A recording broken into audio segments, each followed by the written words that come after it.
in the area of statistics, you will now have the insight to now target one of the outcomes so as to increase the likelihood of one particular outcome happening instead of the other outcomes, which is now in the area of probability.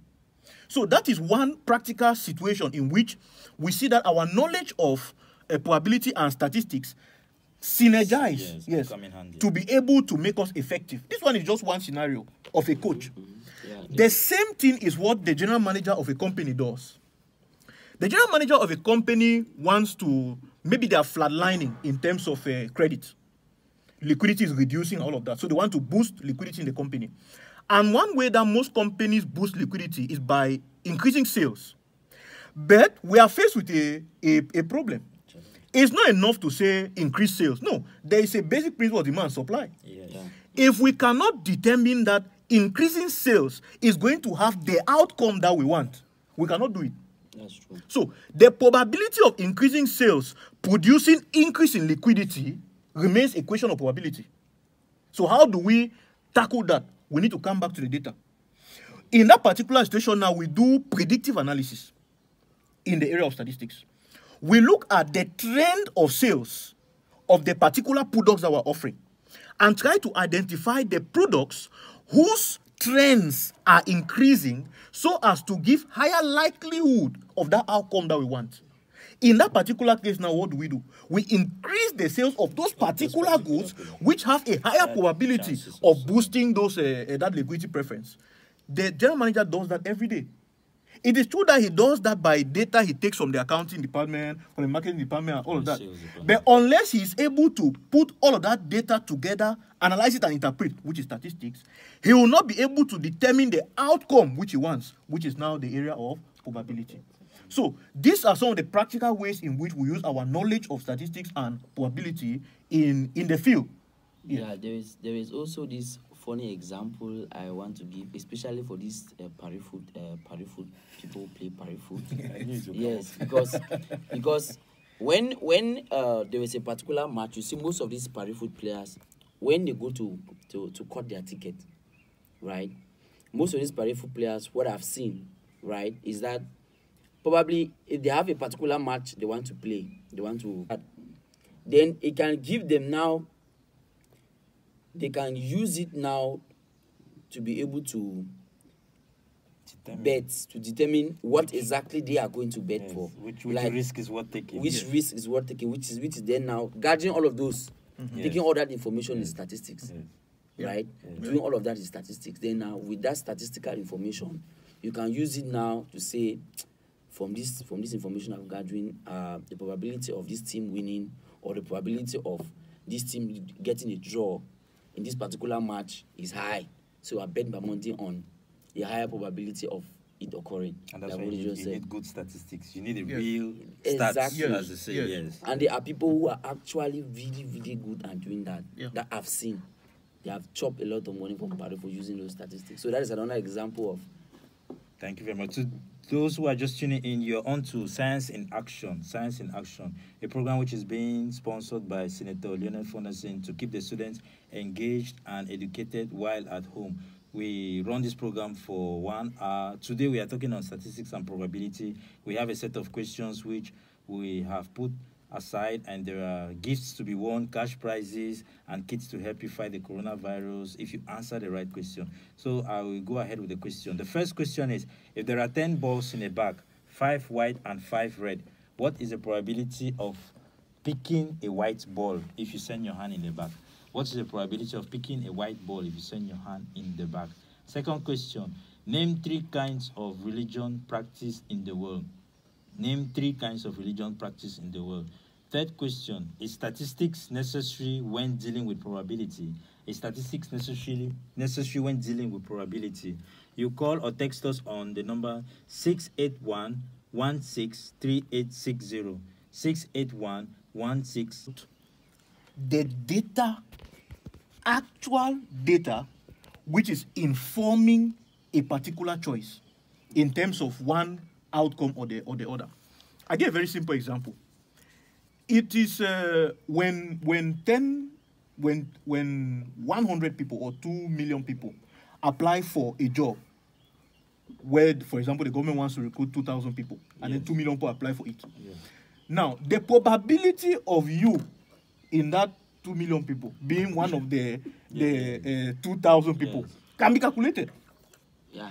That is different from saying that if I get lucky, they'll pick me. If I get lucky, they'll pick me. It's a total different thing. It's true. The reason why I'm insisting on this is because many people in our generation and below have lost themselves in chance for things which they could have actually determined to happen. I give a very simple example. A likelihood of being taken in this particular thing is very important. What that means is you need to get the data required. Many people are applying for jobs, they don't know the specifications of the job. You find some people, for example, you sit on a panel and then they are saying they want to recruit an accountant. Somebody has a first degree in, for example, economics, which is relevant, but the person does not sell themselves so much that they have taken them in places that you will not believe. I did philosophy first degree and masters. I'm here talking statistics. I did statistics only when I was doing my PhD. I didn't even do maths in advanced level. But because of my philosophy background, my mind was open in such a way that when I now came to specifics like statistics, data, science, analytics, I excelled. Now, what am I driving at? When you have, for example, a bachelor's degree in history, the world tells you that the likelihood of getting employed in a good company is very low. That's what the world tells you also. Yes. So, what do? Because the world has determined that your likelihood is low, what do? You relax? No. You meet one of your friends who has done mathematics.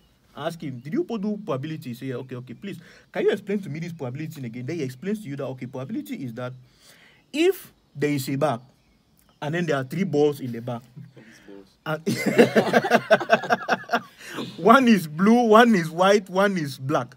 The probability of that thing is explained to you. What he's telling you there is that for you to become one of those balls, you need to be inside the bag. You need to paint yourself. So you need to do 2 things. 1, paint yourself, and then 2, put yourself in the bag. Yeah. Anyhow. I know a lady now.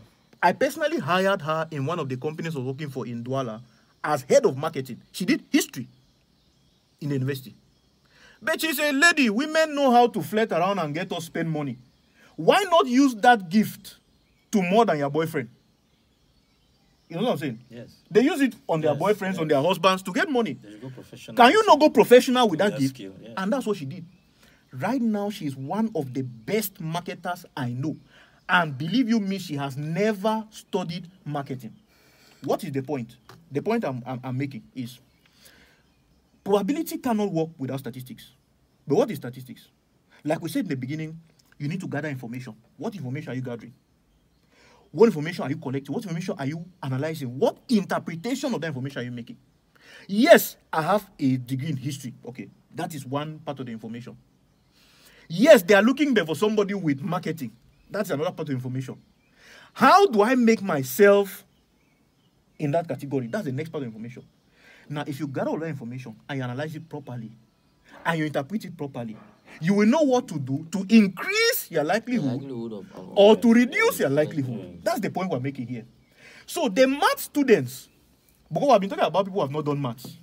I'm talking about people who have not done maths, who have not done these things. But the math students, people are using what you are doing now. What are you yourselves doing about it? That's $1 million question. Because most math students don't even know the value of the probability they are studying or the value of the statistics they are studying. Whereas people who have no clue of math, people who, once you write 1 on the board, they black out. They are using those things to make a living. So the bottom line, I know that I speak for quite long. Teachers don't know how to be brief. Please don't talk. Don't stop talking. We don't know how to be brief. So the point I'm making is this. It is impossible to overemphasize the importance of statistics and probability in life. I've already gone beyond in the classroom. Yes, No, I'm no longer at that level because I'm an applied person. Yes. It is impossible to. I'll give a very simple example. In 2016, 2017, there was a negative campaign on Malta. When that canned Malta, there was a negative campaign about it that there were things that people put inside and stuff like that. Yes, Exactly. So it backlashed on Malta until they wanted to do a study to do rebranding because they had started really going into red. Fortunately for me, at that time, I'd already got into market research. So I was part of the team subcontracted to do the market research to rebrand, the concept test and study to rebrand. If you see Malta now, they are going more for these plastic bottles. These small plastic bottles, exactly. It was the consequence of that, our research. But before that research, some part of the opinion was, let's just do away with that particular offering. Now, in our everyday life, we face those tough situations. Something devastating happens, we look at the consequence, and then we don't know what to do. But in life, there is never going to be a situation where you have only one option. No. There will always be at least two options. Yeah. Always. And once you have at least two options, it means there are zero two outcomes. And once you have at least two outcomes, it means there are zero probability. So, what you need to do now is collect the information relevant to these two outcomes. Analyze and interpret to see what you should do to increase the likelihood of the desirable outcome occurring, and then reduce the likelihood of the undesirable outcome occurring. Let me learn with the example that most of us are facing now, this coronavirus thing. Because people might be wondering, okay, I'm doing maths now, but everybody's talking about coronavirus, and most people are saying that it is those who are doing nursing and health who are, yes. Yeah. This is the thing. To contact coronavirus is to expose yourself to the virus, either by staying around somebody who has the virus and the person talks on you, or touching a surface. Yes. Which is Contaminated surface. Yes. Which means that each time you leave your house, there are two outcomes. Each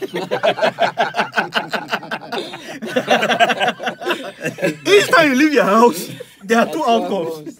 So from the time you are leaving your house, everything you do increases the likelihood of one outcome. Increase the likelihood of one outcome occurring and reduce the likelihood of the other outcome. So the choice is in your own hands. You're on to Science in Action, Science in Action, a program which is sponsored by Senator Lionel Fondersen, and it is carried out by Daltonum of Science. Our aim is to reach out to the students there, to show them the application of what they study in school, and let them be educated and let them be encouraged to work hard and study harder. Yes, Dr. Tanjukoto, thank you very much for that. Yes, we really wish we could have more time to be here, but our time is already up. So for the questions which we posed, we had number one, if